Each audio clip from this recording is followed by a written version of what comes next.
The man whose ideas and message and now his delegates are on equal footing to combat the establishment of the Republican Party. Here now, Texas Republican Congressman Ron Paul. Congressman Paul, it's a pleasure. Congratulations on the numbers you achieved last night in Iowa.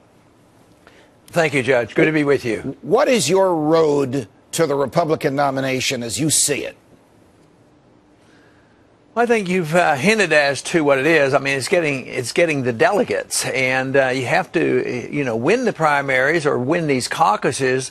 But there are some that are going to be more difficult than others. Some states are very, very big, and then you're talking about hundreds of millions of dollars, which we won't have, although we have a very strong donor base, but they are small donors, so we have to depend on that. So it is going to the smaller states and looking at the caucus states and do our very best in all the states possible, but I think we got the boost that we needed, and we're feeling good about where we're going from there. What can you do to remind Republican voters that you are the only game changer, that all the other Republican candidates agree on, in one form or another, basically on the status quo as it is or as it was when George W. Bush was president?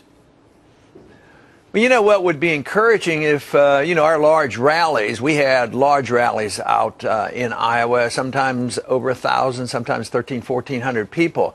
And a lot of responses came on the foreign policy of bringing our troops home, the civil liberties, the Patriot Act. They inevitably, whether I was in a Republican group or independents or what, they know about the Patriot Act, and they also know about this National Defense Authorization Act, which really impressed me because so many would even bring it up and ask questions about it. And the responses there are fantastic. But you don't hear that on the news. They don't report that. And if they would know that, they would see that there's a bit of a difference because the rest are supportive of the status quo. They're not talking about civil liberties. They're talking about, an aggressive foreign policy of moving troops around the war and occupation and changing the internal governments of other nations.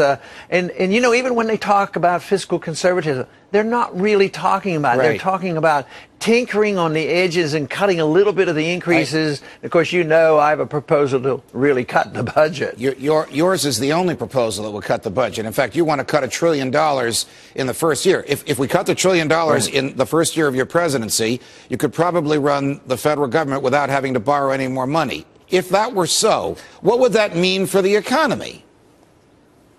Well, I think, there's a lot of psychology in economics, and, you need to restore confidence. You have to get better policy. You restore, the psychology and the confidence. That would help. I think just changing foreign policy, it would change the psychology. If all of a sudden they started seeing our troops here at home rather than going into Australia and these different places. Now they're adding countries into all over Africa and looking at Syria and Iran.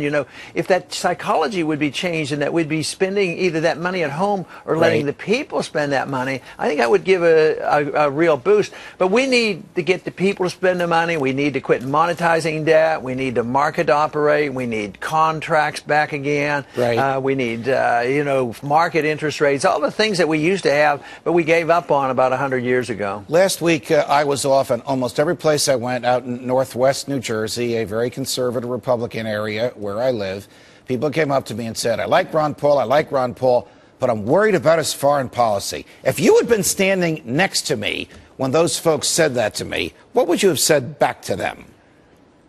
Well, I might have started with a question and asking, what are you worried about? And what they usually talk about is they're afraid I'm not strong on national defense. And I tell them that just spending money overseas as military spending, it may well distract from national defense. And I would use Republicans like Eisenhower warning about the military-industrial complex, and Robert Taft, how he warned about getting into NATO, and that we should be spending this money at home. But the one thing that they pay more attention to is they think that if you don't vote for the money and for the wars and everything, you're against the troops.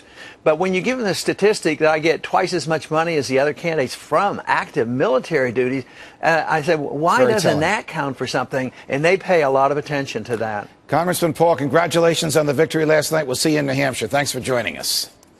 Thank you. As for the other candidates,